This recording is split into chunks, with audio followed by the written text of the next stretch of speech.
오늘 함께 보신 말씀은 누가복음 21장 20절에서 28절까지 말씀입니다. 누가복음 21장 20절에서 28절까지 말씀입니다.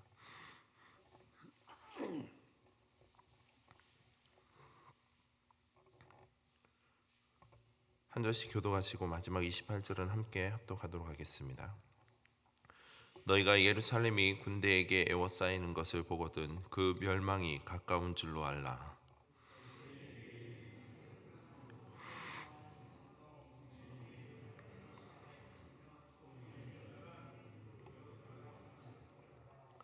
이 날들은 기록된 모든 것을 이루는 징벌의 날이니라.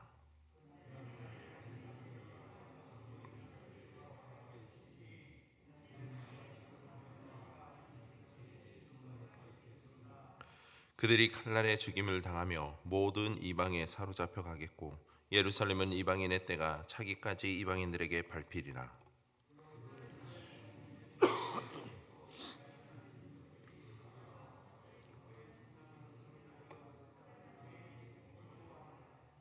사람들이 세상에 임할 일을 생각하고 무서워함으로 기절하리니 이는 하늘의 권능들이 흔들리겠음이라.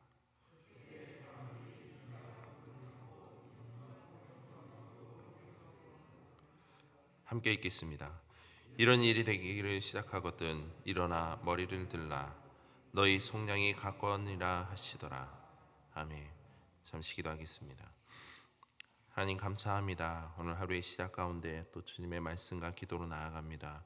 하나님 우리의 심령을 주님께서 붙들어 주시고 또 말씀을 통해서 우리의 심령에 여러 가지 필요와 또 모든 믿음의 그 강건함을 허락하여 주시고 채워 주시옵소서. 오늘 하루의 삶 속에서도 주님의 자녀로서 더욱더 하나님의 영광을 드러내며 하나님과 동행하는 믿음의 삶이 될 수 있도록 주님 인도하여 주시옵소서. 감사드리며 예수님의 이름으로 기도드립니다. 아멘. 앞선 내용에서 제자들은 예루살렘 성전의 그 외형적인 모습에 초점이 되어 있었습니다. 또한 유대인들은 외식적인 신앙의 모습을 보이고 있었습니다. 그런 가운데 예수님께서는 그들이 보는 아름답고 웅장한 그 성전이 바로 하나님의 심판으로 멸망될 것을 예언하시면서 그날에 있을 일들에 대해 오늘 본문 24절까지의 말씀을 통해 좀 더 구체적인 설명을 하고 계십니다. 먼저 20절 말씀입니다. 너희가 예루살렘이 군대에게 에워싸이는 것을 보거든 그 멸망이 가까운 줄로 알라. 여기서 예수님께서는 예루살렘 멸망에 대한 경고의 말씀을 하고 계십니다. 그리고 이러한 예언의 말씀은 실제로 40년이 지난 후에 예루살렘이 로마 장군 티투스의 포위 공격을 받아 멸망함으로 성취되게 되며 또한 이때 약 110만 명이 학살되고 9만 7천 명 정도의 병사들이 많은 사람들이 포로로 잡혀가게 됩니다. 또한 21절 말씀을 보시면 그때 유대에 있는 자들은 산으로 도망갈 것이며 성내에 있는 자들은 나갈 것이며 촌에 있는 자들은 그리로 들어가지 말 것을 경고하고 있습니다. 본절에서는 세 종류의 사람들을 향한 그 경고가 나옵니다.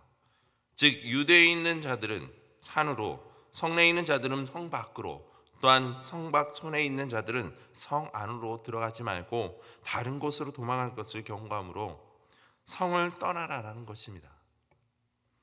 이처럼 20절과 21절에서 예수님께서는 군대들이 예루살렘에 에워싸는 것을 보면 도망갈 것을 경고하고 계십니다.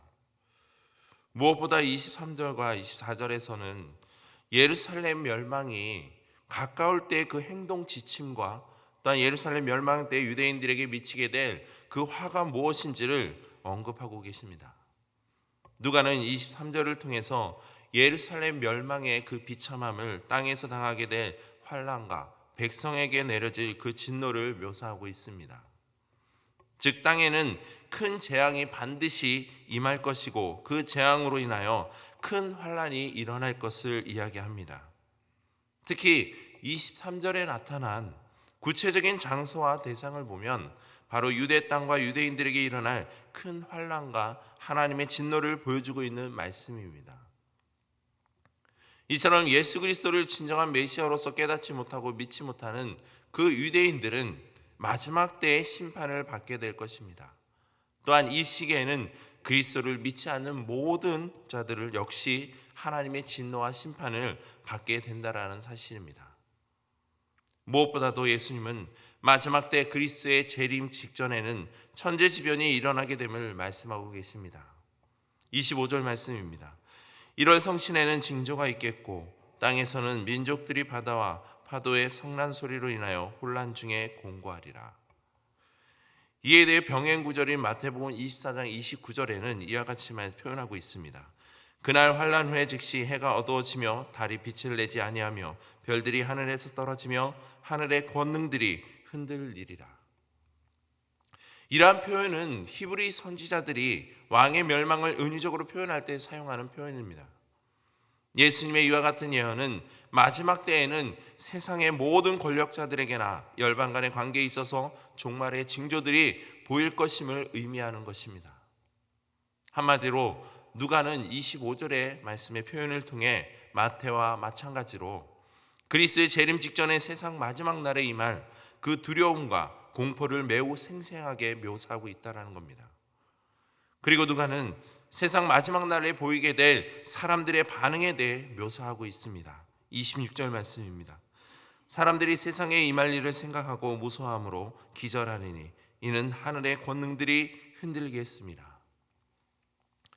누가는 세상 사람들이 무서워하며 기절한다라는 그 표현을 통해서 마지막 때에 일어날 일에 대해 그것이 구체적으로 어떤 것인지를 명확하진 않지만 적어도 생각만 해도 사람들이 기절할 정도의 그 무서운 일이 나타날 것임을 묘사하고 있다는 겁니다. 또한 하늘의 권능들이 흔들림으로 세상 사람들은 두려움에 떨게 되므로 마지막 때에 있기 전까지는 규칙적으로 움직이던 그 자연의 모든 조화가 종말의 때에서는 조화가 깨져서 세상은 혼돈에 빠지고 또한 사람들은 불안에 빠질 것임을 이야기하고 있습니다. 그러나 마지막 때에는 이와 같은 두렵고 무서운 징조들이 있는 반면에 그때에는 예수 그리스도의 영광스러운 모습 또한 나타날 것임을 말씀하고 계십니다. 27절 말씀입니다. 그때 사람들이 인자가 구름을 타고 능력과 큰 영광으로 오는 것을 보리라. 본절은 앞선 25절과 26절에 나타난 마지막 때의 징조들의 그 일들과는 대조되는 모습입니다. 본절에서 구름은 예수님께서 감람산에서 변형하실 때 또한 부활 승천하실 때 나타난 구름과 유사한 것으로서 예수 그리스도께서 하나님의 그 영광과 능력으로 임재하시는 것을 상징하고 있습니다. 다시 말해 인자는 마지막 때에 온 세상을 지배하시고 다스리시는 그 만군의 주로서 통치자로서 영광과 그 능력 가운데 임재하신다는 겁니다. 이처럼 예수님께서는 예루살렘의 멸망의 그 예언과 세상의 종말의 때에 있을 일들에 대해 말씀하고 계십니다. 즉 마지막 때 예수 그리스도의 재림의 때에는 분명한 심판이 있다라는 사실입니다. 그렇다면 이 때를 맞이하는 우리의 자세와 마음가짐은 과연 어떠해야 할까요? 이에 대해 예수님께서는 28절에 우리에게 말씀하고 계십니다. 이런 일이 되기를 시작하거든 일어나 머리를 들라 너희 속량이 가까우니라 하시더라. 지금 예수님께서는 믿는 자들을 향해서 마지막 날에 일어나 머리를 들라 권면하고 계십니다. 이러한 권면은 세상의 마지막 때 예수님이 재림하시기 전에 나타나는 여러 가지 그 징조를 볼 때 성도들은 머리를 들고 그 징조들에 민감하게 반응하면서 주님의 재림의 때를 기다리라는 것입니다. 이것을 다르게 말하면 세상적 가치와 관심을 내려놓고 새롭게 펼쳐질 그 새하늘과 새 땅을 기대하고 바라보면서 소망을 가지라는 말씀입니다. 즉 믿지 않는 사람들은 세상 마지막 때에 두려움과 혼란 가운데 숨을 곳을 찾게 되지만 믿는 하나님의 백성들은 그때 세상의 모든 것에 미련을 두지 않고 오직 장차 다가올 하나님 나라의 그 영광을 바라보며 소망을 하나님 나라에 두고 그 나라를 맞이해야 한다는 것입니다.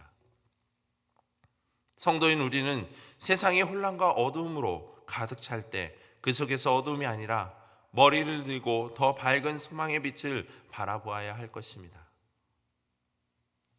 예수님은 본문 앞에 기록된 내용들을 볼 때 오늘 본문에서 예루살렘의 멸망과 세상의 종말의 때에 일어날 그 모든 징조들을 말씀하십니다. 다시 말해 우리가 무엇을 바라보며 살아가는가입니다. 앞선 내용들의 상황들을 볼 때 유대 지도 종교자들, 그들의 그릇된 메시아관, 그들은 진정한 예수 그리스도의 메시아 되심을 보고 소망하는 것이 아니라 그들은 정치적인 메시아로서 주님께서 자신들의 그 억압과 속박 속에서 해방시켜 주시며 단 그들을 더욱더 옛 다윗의 왕조의 그 모든 누렸던 풍족함을 누릴 수 있도록 해주실 메시아로 생각하고 있었다라는 겁니다. 또한 그들의 그릇된 외식적인 모습들, 또한 앞선 내용에서 예수님은 부자들의 그 헌금을 통해 그들의 외식을 보셨습니다. 또한 가난한 과부의 헌금을 통해 진정한 그리스도인의 경건과 헌신을 주님은 보셨습니다.